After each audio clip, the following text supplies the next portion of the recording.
Chapter 25, Warnings from Red. In a week, the world was white with the first snow. My aunts huddled in the wool room near the fire with their work. I didn't want to be around any of that, so I took a walk to the village. Gnomes waddled around with their tongues out trying to catch snowflakes. That reminded me painfully of Red. I scooped up a girl gnome with pigtails and a pudgy nose. This message is for Red in the mountain. Message for Red in the mountain, she squealed. I hadn't got a message from Red since I came to live with my aunts. I was a little worried. Was she all right?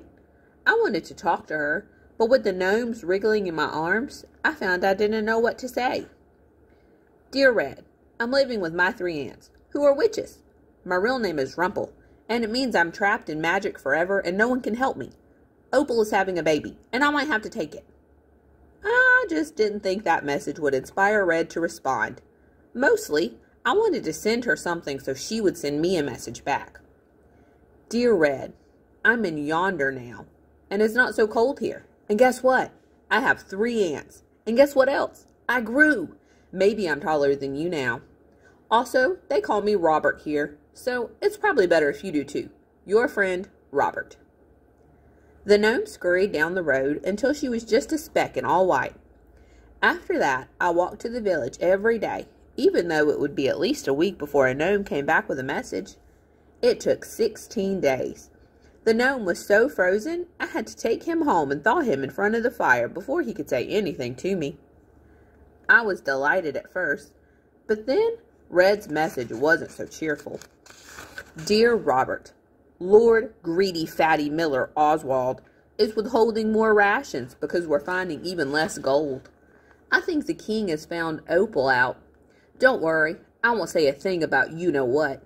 Obviously, Opal can't make gold out of straw, but the king can't kill her because, you know.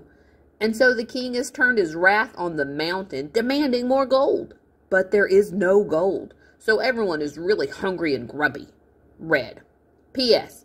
You might be taller than me, but I can still pound you.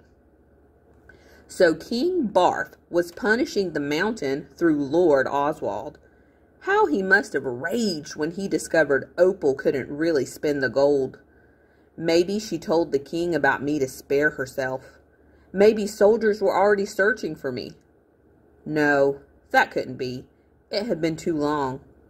Opal and the miller were probably afraid to tell the king that they had deceived him. They must have come up with an explanation for why she couldn't spin the straw into gold anymore. Like, expecting a baby takes away her magic powers. Yes, I could believe that. But I wasn't too confident that Opal would think to say it. Poor Red. She sounded so miserable.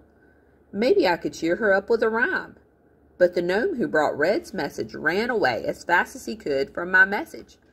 I guess even gnomes have their limits. I found another in the village, and I sent Red a poem. I know a miller, greedy and fat, smells like a troll, looks like a rat. He steals all the gold, he creeps like a cat. But one day the mountain fell down on him. Splat! I waited 7 days, and then to the village every day to search for a gnome for Red. 16 days, 17, 18. I told myself it was because of all the snow and the ice. Maybe the gnomes refused to take any more messages such a long distance. 20 days, 25 days, 34 days. It took 34 days to get a reply, and her message was even less cheerful than the last. She didn't say anything about my poem. Dear Robert, the miller has been asking me about you. He asked if I knew where you were, or if I'd heard from you. I wanted to punch his nosy nose, but I can't do that, so later I punched Frederick for no good reason. Well, he's Frederick. That's a reason. Don't send a gnome back. I think the miller is starting to sniff with his oversized nose. Your friend, Red. P.S. As always, Granny says watch your step. The miller was asking about me? I tried to swallow the hard lump that had risen in my throat. He couldn't possibly find me here, could he? I was far away in yonder, tucked in a little wood with 3 witches who were my aunts. I was safe. wasn't I? But what if the miller could find me?